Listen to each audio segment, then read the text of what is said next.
नमस्कार दोस्तों, स्वागत है आप सभी का। आज की तारीख है 18 अगस्त 2026 और चलिए जानते हैं देश भर की सभी ताजा बड़ी और महत्वपूर्ण खबरों को। लेकिन उससे पहले अगर आपने अभी तक वीडियो को लाइक नहीं किया है तो वीडियो को लाइक जरूर कर दीजिए और कमेंट में यह भी बताएं कि यह वीडियो आप किस शहर या राज्य से देख रहे हैं। उससे पहले आपसे अनुरोध है कि अगर आपने हमारे चैनल को अभी तक सब्सक्राइब नहीं किया है तो प्लीज चैनल को जरूर सब्सक्राइब करें। तो चलिए शुरू करते हैं आज की बड़ी खबरों को।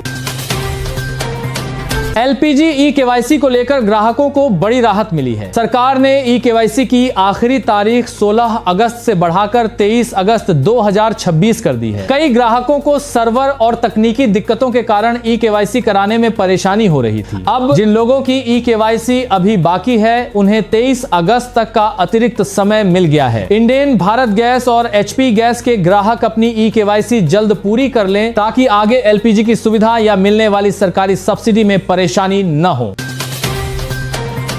यूपी के राशन डीलरों के लिए सरकार बड़ा फैसला लेने जा रही है। मुख्यमंत्री योगी आदित्यनाथ 78,000 से ज्यादा राशन विक्रेताओं का लाभांश 90 रुपए से बढ़ाकर 125 रुपए प्रति क्विंटल करने जा रहे हैं। यानी हर क्विंटल राशन पर डीलरों को 35 रुपए ज्यादा मिलेंगे। इसके साथ ही राशन वितरण व्यवस्था को बेहतर बनाने के लिए ई पॉस मशीन के जरिए डीलरों से सीधे फीडबैक लेने की डिजिटल व्यवस्था भी शुरू की जाएगी।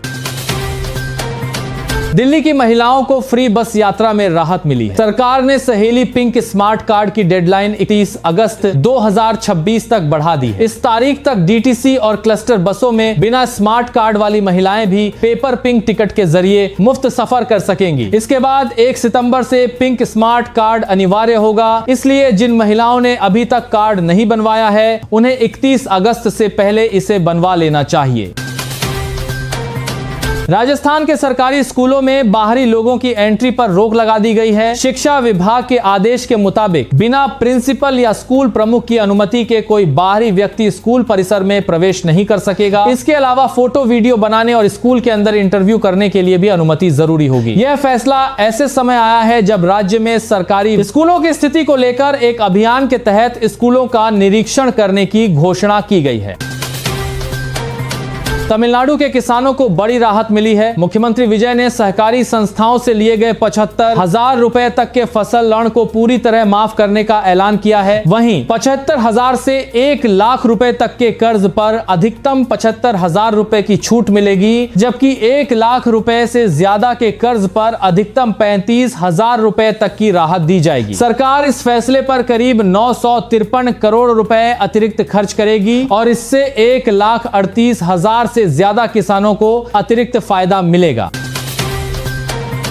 रेलवे स्टेशनों के पानी को लेकर बड़ी चिंता सामने आई है। सीएजी की रिपोर्ट के मुताबिक 8 रेलवे स्टेशनों के वाटर कूलर के पानी में ई कोलाई बैक्टीरिया मिला है। इसके अलावा कई स्टेशनों के नलों के पानी में भी बैक्टीरिया पाए गए हैं। रिपोर्ट के बाद रेल मंत्री अश्विनी वैष्णव ने सुरक्षित पेयजल उपलब्ध कराने के निर्देश दिए हैं। रेलवे स्टेशनों के साथ ही अब करीब 20,000 जगहों पर tank to tap water filtration system लगाएगा। साथ ही खराब टंकियां बदली जाएंगी और पानी की टंकियों की नियमित सफाई, मेंटेनेंस और जांच भी कराई जाएगी।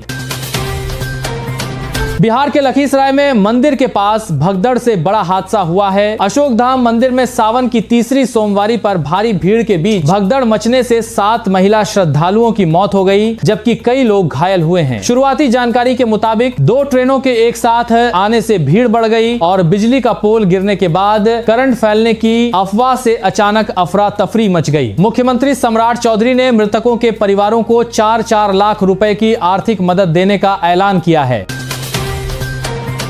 झारखंड के जेपीएसएससी छात्रों को बड़ी राहत मिली है। सरकार ने 14वीं जेपीएसएससी और बैकलॉग परीक्षाएं रद्द करने पर सहमति जताई है। मंत्री दीपिका पांडे सिंह ने कहा कि टीडीपीएल से कराई गई सभी परीक्षाओं की जांच होगी और इसे 90 दिनों के भीतर पूरा करने का लक्ष्य रखा गया है। हालांकि छात्रों की जेएसएससी सीजीएल परीक्षा रद्द करने और सीबीआई जांच की मांग पर अभी सहमति नहीं बनी है। इसी वजह से छात्रों का आंदोलन अभी जारी है और सरकार के साथ बातचीत का दौर चल रहा है। बीजेपी ने अपनी नई राष्ट्रीय टीम का ऐलान कर दिया है। पार्टी अध्यक्ष नितिन नबीन ने स्मृति ईरानी को राष्ट्रीय महासचिव, जबकि वसुंधरा राजे और राम माधव को राष्ट्रीय उपाध्यक्ष बनाया है। वहीं पीयूष गोयल को राष्ट्रीय कोषाध्यक्ष की जिम्मेदारी दी गई है। नई टीम में 13 राष्ट्रीय उपाध्यक्ष और 8 राष्ट्रीय महासचिव शामिल हैं। खास बात यह है कि टीम में 10 महिलाएं और 6 अल्पसंख्यक समुदायों के नेता भी शामिल किए गए हैं। मुकेश खन्ना ने राष्ट्रगान को लेकर बड़ा बयान दिया है। महाभारत में भीष्म पितामह और टीवी के मशहूर शक्तिमान का किरदार निभाने वाले अभिनेता मुकेश खन्ना ने मांग की है कि जन गण मन की जगह वंदे मातरम को राष्ट्रगान बनाया जाए। उन्होंने दावा किया कि जन गण मन भारत का नहीं है और इसे बदलने की जरूरत है। हालांकि यह मुकेश खन्ना का व्यक्तिगत बयान है। राष्ट्रगान बदलने का कोई सरकारी फैसला नहीं हुआ है। असम में बाढ़ से भारी नुकसान हुआ है। मुख्यमंत्री हेमंत बिस्व शर्मा के मुताबिक बाढ़ से राज्य में 26,000 से ज्यादा घर प्रभावित हुए हैं और करीब 480 करोड़ रुपए का नुकसान हुआ है। अब प्रभावित परिवारों को राहत की दूसरी किस्त दी जा रही है। करीब 96,842 परिवारों को 15,000 रुपए की आर्थिक मदद मिल चुकी है और सरकार ने राहत के लिए 146 करोड़ रुपए से ज्यादा खर्च किए हैं। नुकसान का दूसरा चरण 10 या 11 सितंबर तक पूरा करने का लक्ष्य है। E20 पेट्रोल के बीच पुराने वाहन मालिकों के लिए राहत की मांग उठी है। मुख्य आर्थिक सलाहकार वी अनंत नागेश्वरन ने कहा है कि E20 के साथ E10 पेट्रोल भी उपलब्ध कराया जाना चाहिए। उनका कहना है कि बड़ी संख्या में पुराने दोपहिया वाहन E10 के लिए बनाए गए थे और उनमें ज्यादा एथेनॉल वाले पेट्रोल से दिक्कत हो सकती है। हालांकि फिलहाल E10 को दोबारा शुरू करने का कोई सरकारी फैसला नहीं हुआ है। 18 अगस्त को देश के कई हिस्सों में भारी बारिश का अलर्ट है। मौसम विभाग ने 25 राज्यों में बारिश और आंधी की चेतावनी दी है। दिल्ली, उत्तर प्रदेश, बिहार, राजस्थान, मध्य प्रदेश, उत्तराखंड, हिमाचल प्रदेश, झारखंड और पश्चिम बंगाल समेत कई राज्यों में तेज बारिश हो सकती है। कुछ इलाकों में हवा की रफ्तार 65 किलोमीटर प्रति घंटे तक पहुंचने की संभावना है। भारी बारिश से जलभराव, यातायात में परेशानी और निचले इलाकों में बाढ़ का खतरा बढ़ सकता है। बाबा रामदेव ने भारत को लेकर बड़ा बयान दिया है। रायपुर में मीडिया से बातचीत के दौरान योग गुरु रामदेव ने कहा कि एक दिन पाकिस्तान, बांग्लादेश और अफगानिस्तान फिर से भारत का हिस्सा बनेंगे। इसके लिए लोगों को थोड़ा धैर्य रखना चाहिए। उन्होंने यह भी कहा कि भारत में हिंदू, मुस्लिम या ईसाई किसी धर्म को खतरा नहीं है, बल्कि देश के सम्मान और गरिमा को मजबूत करना जरूरी है। झारखंड के छात्रों के समर्थन में राहुल गांधी ने हेमंत सोरेन को पत्र लिखा है। राहुल गांधी ने मुख्यमंत्री से प्रदर्शन कर रहे छात्रों से खुद मिलने और उनकी समस्याएं सुनने की अपील की है। उन्होंने छात्रों के आंदोलन को शांतिपूर्ण बताते हुए उनकी मांगों को जायज कहा और भर्ती परीक्षाओं में कथित गड़बड़ियों को दूर करने के लिए कार्रवाई की जरूरत बताई। वहीं झारखंड में छात्रों का आंदोलन अभी भी जारी है।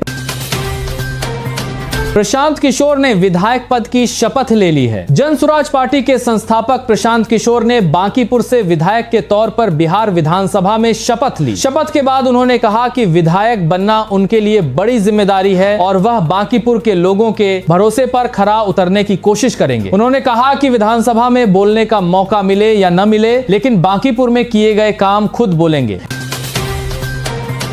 NATA में परीक्षा सुधार को लेकर बड़ा बदलाव किया गया है। नेशनल टेस्टिंग एजेंसी ने 50 से ज्यादा कर्मचारियों को हटा दिया है और अब 10 अहम पदों पर नए प्रोफेशनल्स की नियुक्ति की जाएगी। शिक्षा मंत्रालय के मुताबिक परीक्षा व्यवस्था को बेहतर बनाने के लिए विशेषज्ञों को भी शामिल किया जाएगा। यह कदम नीट यूजी पेपर लीक और UGC नेट में हुई गड़बड़ियों के बाद परीक्षा प्रणाली में सुधार के लिए उठाया गया है।